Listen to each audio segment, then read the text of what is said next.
حضرات گرامی قدر،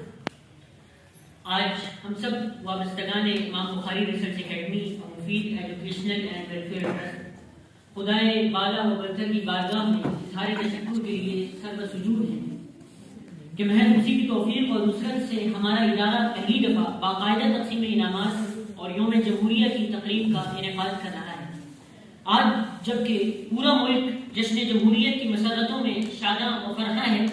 اس موقع پر ہم تمام ہم وطنوں کو مبارکباد پیش کرتے ہیں اور اس ملک کی سالمیت، تعمیر و ترقی اور خوشحالی کے لیے دعا گو ہیں اور نیک خواہشات کا اظہار کرتے ہیں۔ وطن عزیز اور جمہوریت پر یہ تقریب مسابقہ دراصل ہمارے بانی حضرت مولانا غزالی ندوی رحمۃ اللہ علیہ کے ویژن کے لیے نسل نو کی تیاری اور ذہن سازی کا ایک حصہ ہے۔ حضرات، کسی بھی قوم کی ترقی بلکہ بقا کے لیے اس کے افراد کے شعور کی بیداری کے لیے کی جانے والی کاوشیں بنیادی حیثیت رکھتی ہیں۔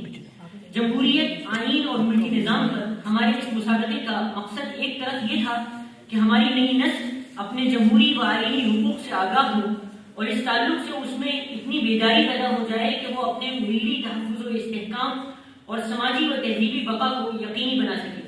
دوسری طرف اس کمپٹیشن کا مقصد یہ ہے کہ جمہوریت کے اس نظام میں ہم پر بحیثیت شہری اور من حیث قوم وطن عزیز کے کئی جو ذمہ داریاں عائد ہوتی ہیں ان کے تعلق سے شعور عام ہو جائے۔ یاد رہے کہ جمہوریت کا ایک پہلو یہ بھی ہے کہ اس نظام میں اکثریت کے اختیارات اور ان کے اقلیت پر غلبے کا دائرہ بے حد وسیع ہو جاتا ہے۔ اسی وجہ سے جمہوری ملک میں اقلیت پر یہ ذمہ داری کہیں زیادہ بڑھ جاتی ہے کہ وہ یہ ثابت کرے کہ وہ ملک کی تعمیر و ترقی کے لیے کتنی زیادہ کارآمد ہے۔ ان کی بقا کے لیے ضروری ہو جاتا ہے کہ وہ ہر میدان میں اور ہر سطح پر اکثریت کے لیے اتنا فائدہ مند اور نفع بخش بن جائیں اور اپنی اہمیت اور قدر و قیمت کا عملاً اتنا احساس دلا دیں کہ ان کو نظر انداز کرنا اور ان سے عداوت کرنا اکثریت کے لیے نقصان دہ اور ناممکن ہو جائے۔ اسی نظریے کو لے کر ہمارے ادارہ مفید ایجوکیشنل اینڈ ویلفیئر ٹرسٹ کا قیام عمل میں آیا، جس کا ویژن اس کے نام مفید ہی سے واضح ہے اور یہ ہمارے بانی حضرت مولانا غزالی ندوی رحمۃ اللہ علیہ کے خوابوں کی تعبیر ہے۔ مولانا رحمۃ اللہ علیہ اکثر یہ فرمایا کرتے تھے کہ یہ فطری بات ہے کہ انسان اپنے گھر میں اسی سامان کو سنبھال کر رکھتا ہے اور اہمیت دیتا ہے کہ اس کے لیے کارآمد ہو۔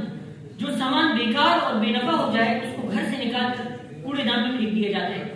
مولانا اسی ضمن میں قرآن شریف کی آیت بھی پڑھتے تھے کہ فَأَمَّا الزَّبَدُ فَيَذْهَبُ جُفَاءً وَأَمَّا مَا يَنفَعُ النَّاسَ فَيَمْكُثُ فِي الْأَرْضِ، کہ جھاگ اور بے فائدہ چیز کا مستقبل نہیں ہوتا، بقا تو اسی چیز کو حاصل ہوتی ہے جو انسانیت کے لیے کارآمد ہو۔ دوسری طرف نبی اکرم صلی اللہ علیہ وسلم کا فرمان بھی پیش کرتے تھے